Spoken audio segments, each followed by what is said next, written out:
రాష్ట్ర పార్టీ పిలుపు మేరకు ఈరోజు సంగారెడ్డి జిల్లా కలెక్టర్ కార్యాలయం ముందు నిరసన తెలపడం జరుగుతూ ఉంది.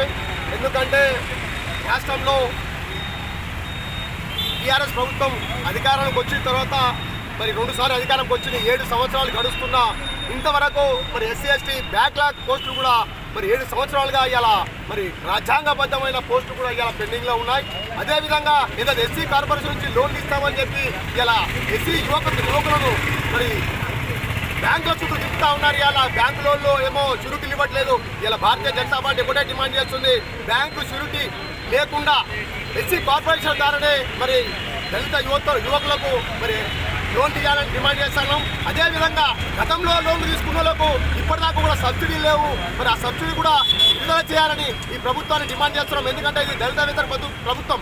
ఇలా 3 ఎకరాలు ఇస్తారని మోసం చేసి ఇలా దళితులకున్న 2 గుంటలు 3 గుంటలు 5 గుంటలు భూమిని ఇలా మరి డంప్యార్డ్ల పేరు మీద శ్మశాన వాటికల పేరు మీద రైతాంగమైన ప్రభుత్వం, ఈ దళిత వ్యతిరేక ప్రభుత్వం ఈ ఉద్యమాన్ని తీవ్రతం చేసి మరి ప్రభుత్వాన్ని కన్ను తెరిపిస్తాం.